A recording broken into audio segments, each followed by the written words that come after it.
Welcome to Your Food Looks Funny. I am Marcus T, and today's topic is going to be Thanksgiving and dessert. I'm not eating that.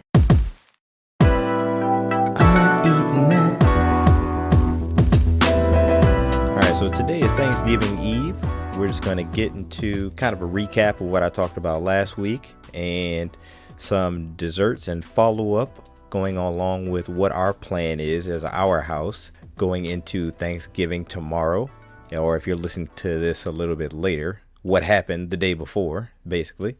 And then next week I'll do a recap and talk some more about desserts in general, heading deeper into the holiday season. But starting at the beginning, we'll get into a few questions here. A few questions based off of what's going on this Thanksgiving Eve. So, what desserts are we having in our house? This is a question that I would ask myself, considering nobody actually asked me, which is a normal thing that people would actually ask me, what desserts are we having? Because that's normally the thing I bring to large family gatherings is the dessert. Or somebody will request a specific or, make up my own kind of dessert. So it's my time to kind of experiment. Although I say in episode 3, this might not be the greatest time to experiment is at a large family gathering or a potluck, which I'm not a huge fan of. Fight the potluck. But if you bring a new dessert or a new dish to any of these family gatherings, make sure that you have the credentials in order to present this dish or dessert to the people that are going to be eating it. Don't just show up with something brand new and people didn't even know you knew how to light a stove. This is the time to come in with some experience. You need the experience on the resume as far as your cooking ability in order to be able to pass this test of bringing an experimental dish to a family gathering without getting it okayed from the high council first. So I've passed all of those requirements and am therefore verified as a member of the experimental dish community in our Thanksgiving events. So I'm just kidding with y'all a little bit, but really, don't bring nothing new if you ain't qualified to bring nothing new. So this year, as for our house, it's just 2 of us.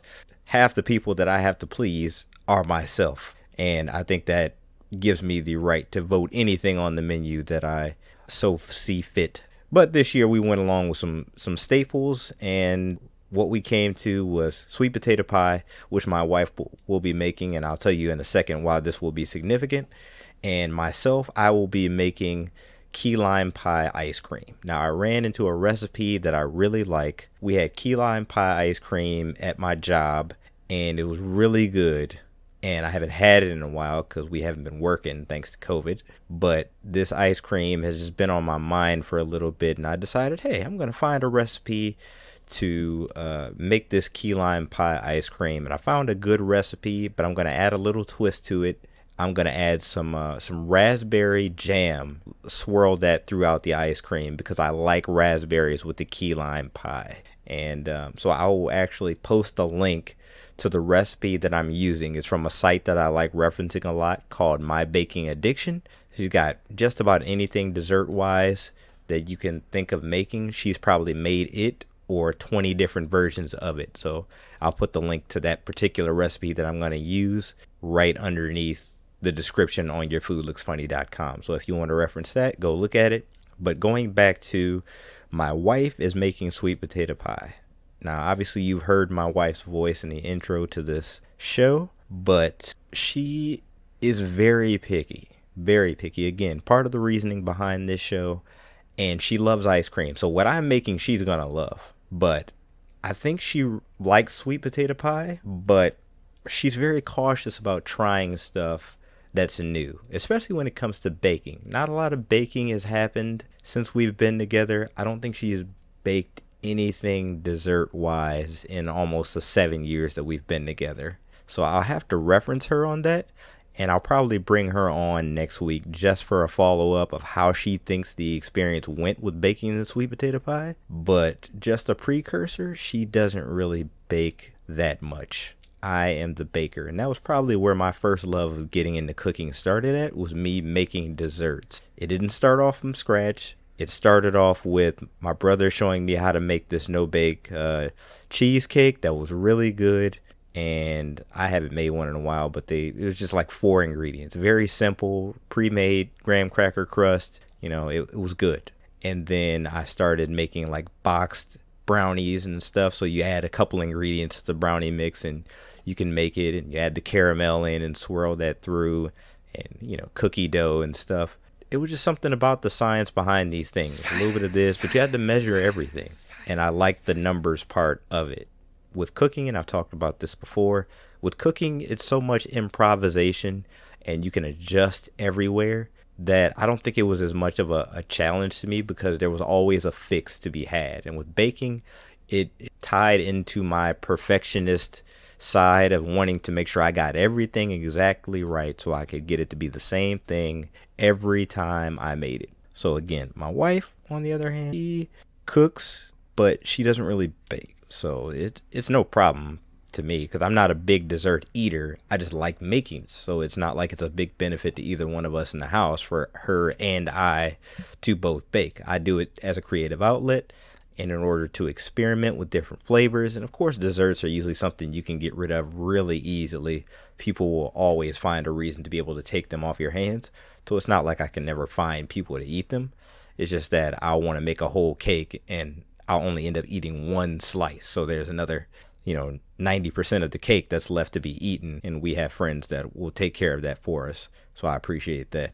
So what desserts we're having? Sweet potato pie, key lime pie ice cream, and who's making them? My wife and myself are divvying those up. My wife's not big on the baking. How did we decide?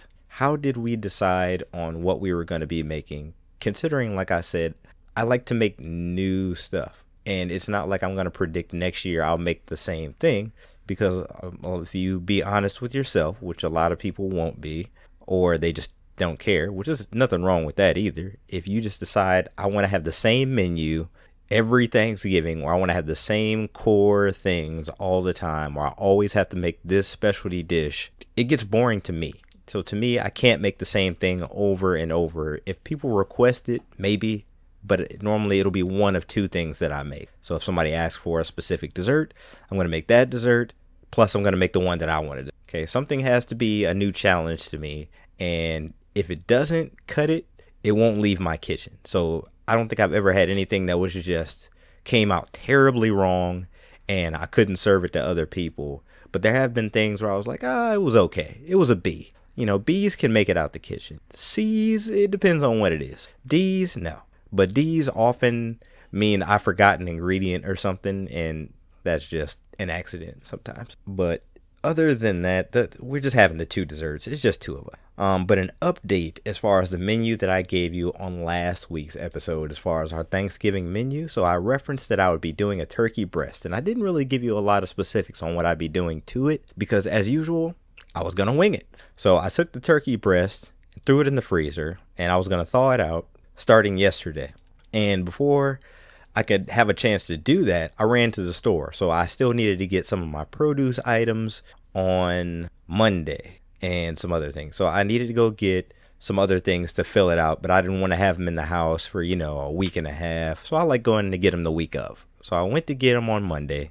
And when I was walking past the little freezer that has the turkeys in it, I just was in a different store than the original place I got my turkey from. So I looked around in the turkey bin, saw the big turkey, saw the turkey breast, and then I saw this box, and the box felt like it started glowing out the corner of my eye.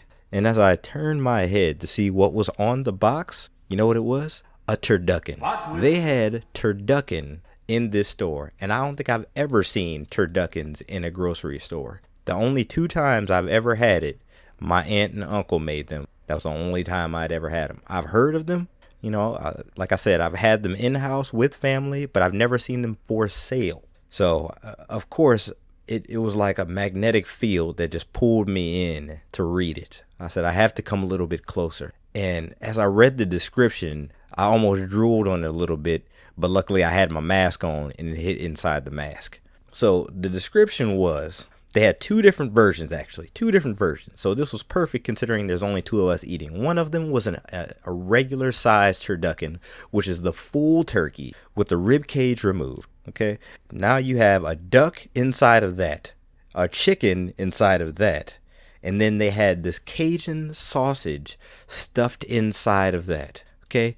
But this thing was huge. and it was like $55. So I wasn't planning on going that big, or I was just gonna have to go home. But I look right next to it, and there's a turducken breast. So it's a turkey breast wrapped around the duck breast and the chicken breast and the Cajun sausage seasoned outside with the Cajun seasoning too. And it wasn't even a price on it. I just grabbed it and threw it in the cart. I knew it was meant for me to see this item because I already had a turkey. What was the point of me looking at it if I wasn't supposed to see it? So I got it. Threw it in the cart, went on about our day, changed the plan, called an audible like Peyton Manning, threw that joint in the freezer right next to the regular turkey breast. I hope he's not jealous in there. But that turducken I just pulled out last night in order for it to thaw. Don't even have to season it. It's already pre-seasoned. This will be my experiment for the year. Again, it's only 2 of us, and I'm half the vote, which means I win. So my wife, after I've described it, she was all in. That's all I needed to know. We'll be having turducken tomorrow, along with the stuffing muffins that I described from last week. So I'll be making the cornbread tonight for that and getting ready to mix that up. So basically it's like savory bread pudding. I got the sage sausage from the butcher the other day, and they actually gave me the bacon. I got the bacon from them, the thick applewood smoked bacon that they have, which is fantastic. And I got there just in time right before they closed. I was the last person in line. And when you're the last person in line at this particular butcher called Let's Meet on the Ave in Alexandria here, they give you a sign when they're cut off. So that you have to be in line outside because there's only one person allowed in at a time. They give you a sign once you're the last person they'll allow in that says, "I'm the absolute last person. Sorry for the inconvenience." So anytime somebody else walks up and tries to get in line, I have to show them that sign. So basically it's like I'm being their bouncer for them. And it was only a couple people that came up when I had the sign in my hand. But, I had to show it to them and explain what was happening. They were very, accommodating. And, I guess they were just going to come back later in another day or something and get their food. I was just happy I was getting in. That I got the golden ticket. I'm getting in here. But then I hear one of the people come out and she says, good luck in there. It's like they ran out of sausage. I'm like, no. But long story short, they hadn't ran out of sausage. They still had plenty of sage sausage left. So I got that for my stuffing muffins and my meatloaf. Another audible that I called is the meatloaf that I described will still be made, just not for Thanksgiving. I realized, again, it's only 2 of us. It's too much to make. And as I've talked about before, you don't want to have too much food because now you're going to get sick of it faster. Well, we're going to get sick of it faster. So instead of making both meats on the same day, I'll just make one day and I'll make another one for a different meal another day. That way we can break up the monotony and the work because like I said, I need to be aware of what football is going on all day Thursday. And where was I going with that? Got a little bit off tangent. Oh, the bacon. So when I was in line for the butcher, they gave me a couple extra strips of bacon just for helping them out with that sign. And I sure appreciate it because that little couple strips of bacon goes a long way. And I thank you, Let's Meet on the Ave in Alexandria, Virginia. But yeah, describe the turducken. I hope that gave you guys some ideas. The store I went to is called Harris Teeter. I don't know how many of those there are. I know it's a big chain around here, but I'm pretty sure they're owned by Kroger. So check out your local Kroger if you have one of those, or any Kroger branded grocery stores, possibly if you feel like going to do it. Good luck if you're going to do it today or anytime soon. Maybe they'll be on clearance after Thanksgiving if nobody bought them. But yeah, check those out. Check out a turducken if you haven't checked it out. Oh, the one I did have from my aunt, I'll also tell you, it didn't have sausage on the inside. It had the 3 birds, but she had stuffed it with, I think, a cornbread stuffing. So that was really good, too. Adds a little bit of flavor to the inside. Soaks up the flavor of the poultry inside that, too. So that was pretty good. But other than that, nothing else I got. Enjoy your holiday. If you're listening to this before or during your actual Thanksgiving, thank you for taking time out of your holiday to listen to it. Otherwise, this already happened, but still relevant. Next week, I'll do a follow-up as to how my wife did with the sweet potato pie that she decided to bake, and also the key lime pie ice cream that I will be making, and I will probably post some pictures once that's done. But check out the link on yourfoodlooksfunny.com under the episode description. Donate to the show.